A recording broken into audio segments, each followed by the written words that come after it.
Hello student, a very good morning to all of you. Welcome to online class of Reliance academy. हमने previous lecture में exercise 5.1 का question number 7 तक देख लिए थे।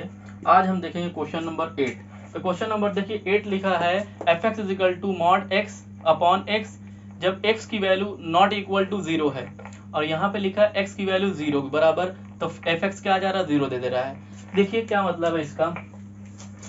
हम मॉड का कॉन्सेप्ट जानते हैं। अगर f x is equal to mod x है, इसका मतलब ये होता है, इसको अगर हम देखें कि x की वैल्यू जब ग्रेटर देन इक्वल टू 0 हो, x की वैल्यू जब ग्रेटर देन इक्वल टू 0 है तो फंक्शन हमारा fx जो होता है x देता है, और x की वैल्यू अगर लेस देन 0 हो तो x क्या देता है, माइनस एक्स।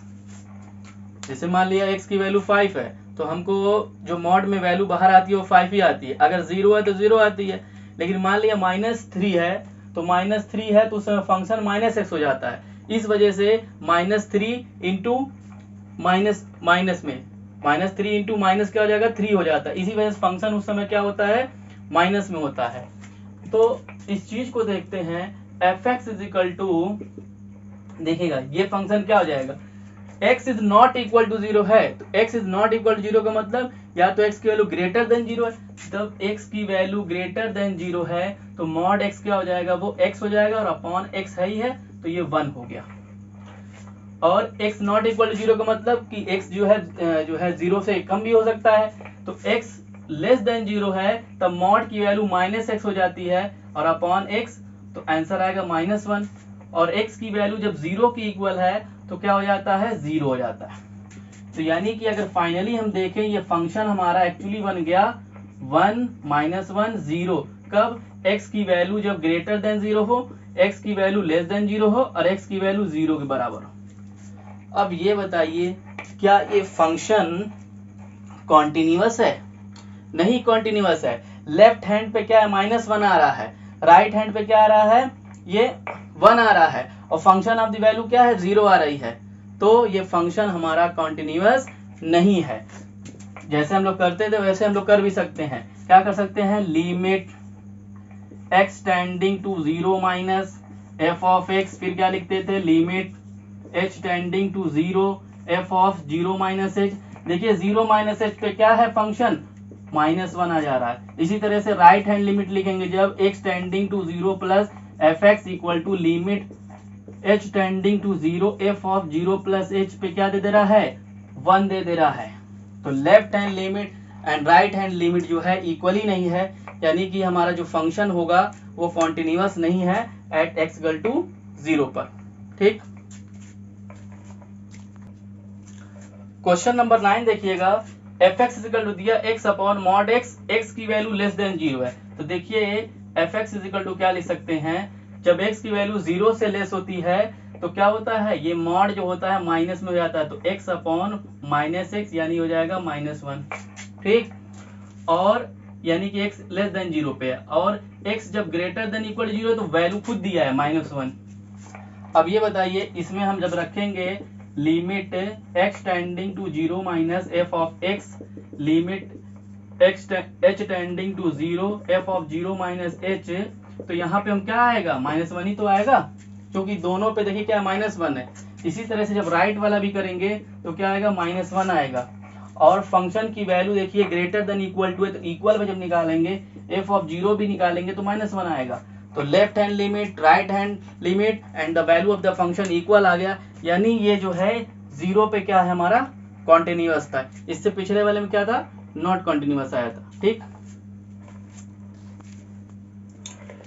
क्वेश्चन नंबर देखिए 10th है, 11th है, इसी जैसा कर लेंगे हम। 12th क्वेश्चन नंबर देख रहे हैं, f x equal to x के पावर 10-1 जब x की वैल्यू लेस देन इक्वल टू 1 हो और x की वैल्यू ग्रेटर देन 1 है तो फंक्शन क्या है, एक्स स्क्वायर है। चलिए चेक करते हैं। सबसे पहले क्या करेंगे हम, लेफ्ट हैंड लिमिट। ठीक है, लेफ्ट हैंड लिमिट निकालने का तरीका क्या होता है, लिमिट x टेंडिंग टू किस पे निकालना, 1 पे, तो 1 माइनस f ऑफ x लिखते थे। फिर क्या लिखेंगे, limit h tending to 0 f of 1 minus h लिखते हैं। ठीक, अब देखिए एफ एक्स फंक्शन है तो दो फंक्शन हमारे, दो वैल्यू है फंक्शन की, तो देखिए कब निकालना है, x is less than equal to, यानी कि फंक्शन हम ये लेंगे ना कि ये लेंगे। तो अब देखिए रखते हैं, तो limit h tending to 0 function fx है तब x के पावर 10 माइनस 1 आ रहा है, हमारा फंक्शन 1 माइनस h हो गया, तो क्या ये 1 माइनस h के पावर 10 माइनस 1 नहीं हो जाएगा? अब यहाँ पे वैल्यू रखिए, जैसे यहाँ रखेंगे 0 तो ये 0 हो जाएगा, तो 1 पे 10 माइनस 1 यानी कि 1 माइनस 1 यानी 0 आ गया। इसी तरह से RHL भी निकालते हैं, ठीक। तो limit x tending to 1 plus f of x, इसको लिख सकते हैं limit h tending to 0 f of 1 plus h। अब देखिए क्योंकि x की वैल्यू ग्रेटर देन पे फंक्शन x स्क्वायर बन जाता है, तो हम क्या लिख सकते हैं इसको 1 प्लस h का होल स्क्वायर, और लिमिट h टेंडिंग टू 0 है, जैसे इस पे रखेंगे तो आएगा 1 प्लस 0 का होल स्क्वायर यानी 1 का स्क्वायर मतलब 1। तो LHL आ गया, RHL आ गया। वैल्यू ऑफ द फंक्शन भी निकाल दे रहे हैं। देखिए वैल्यू ऑफ द फंक्शन क्या होगा, f ऑफ 1 पे फंक्शन क्या हो जाता है 1 पे 10 माइनस 1 यानी 0। तो आप देख रहे हैं LHL एंड RHL इक्वल नहीं है, यानी f is not continuous at x is equal to 1, यानी कि ये इसकी डिसकंटिन्यूटी कहाँ शुरू हो गई है, 1 पे शुरू हो गई है, ठीक। क्वेश्चन नंबर 14 देखते हैं। फंक्शन की वैल्यू 3 है जब x की वैल्यू जो है 1 से less than equal to and greater than equal to 0 हो, और 4 जब आ रही है x की वैल्यू जब 1 और 3 के बीच में होती है, और x is less than equal to 10 और x is greater than equal to 3 पे वैल्यू 5 हो जा रही है। तो हमें चेक करना है किस किस पॉइंट पे फंक्शन कॉन्टिन्यूअस है और डिसकंटिन्यूअस है। देखिएगा हम इक्वल कहाँ दिख रहा है, x बराबर 0 यहाँ पे दिख रहा है, x बराबर 1 दिख रहा है, x बराबर 3 दिख रहा है और x बराबर 10 दिख रहा है। देखिए 0 और 10 पे तो चेक करने की जरूरत भी नहीं है, क्योंकि आप 0 पे देख रहे होंगे f ऑफ 0 की वैल्यू 3 है और राइट हैंड लिमिट जो है वो कितनी है हमारी, वो 3 आ रही है, ठीक है। तो यानी ये फंक्शन तो लगातार कॉन्टिन्यूअस ही चलेगा। और इसी तरह से x इक्वल टू 10 और x की वैल्यू अगर 10 से ग्रेटर है तो भी क्या आ रहा है 5 आ रहा है, तो ये भी वैल्यू क्या लगातार चलेगी, ये भी कॉन्टिन्यूअस होगा ही। डिसकंटिन्यूटी जो पॉइंट पे चेक करना है हमको, एक 1 पे और एक 3 पर। तो सबसे पहले हम चेक करते हैं x इज इक्वल टू 1 पर। एट x करेंगे हम limit x tending to 1 minus fx equal to limit h tending to 0, ठीक, f ऑफ 1 माइनस h। देखिए अब लेफ्ट हैंड लिमिट यानी देखिए कौन सा फंक्शन होगा, यानी ये 3 हो जाएगा। क्यों, क्योंकि देखिए यहाँ पे क्या है 1 से कम क्या है ये आएगा, तो हमारा लिमिट h टेंडिंग टू 0 ये 3 यानी आएगा 3 आ गया, ठीक। राइट हैंड लिमिट देख लेते हैं, x tending to 1 plus f of x limit h tending to 0 और ये f ऑफ 1 प्लस h। इस पे देखते हैं। अब हमारा देखिए x की वैल्यू 1 से ग्रेटर पे क्या है, फंक्शन हमारा 4 दे रहा है, तो ये आ जाएगा 4। तो देखिए 3 और 4 यानी LHL लिमिट और RHL लिमिट इक्वल नहीं है, ठीक है। वैल्यू ऑफ द फंक्शन भी देख सकते हैं, f ऑफ 1 पे, f ऑफ 1 पे क्या होता है ये 3 देता है, ठीक है। तो देखिए LHL लिमिट और RHL लिमिट इक्वल नहीं है, यानी हमारा फंक्शन जो है कॉन्टिन्यूअस नहीं है 1 पे, यानी 1 पे डिसकंटिन्यूअस हो गया, ठीक। अच्छा अब हम देखते हैं 3 पर।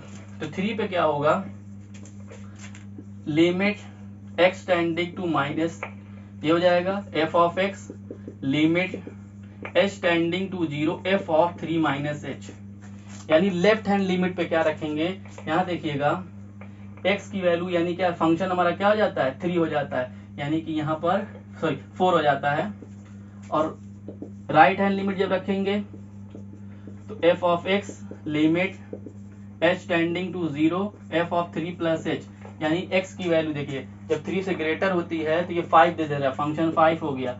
और वैल्यू ऑफ द फंक्शन भी आप निकाल सकते हैं, देखिए x इक्वल टू x जो है अगर इक्वल है 3 के तो फंक्शन क्या है 5 है। तो देखिए left hand limit and right hand limit क्या है हमारी इक्वल नहीं है, यानी कि f जो है x इक्वल टू 3 पर क्या है डिसकंटिन्यूअस है, या कहते हैं कि कॉन्टिन्यूअस नहीं है ना, डिसकंटिन्यूटी 3 पर।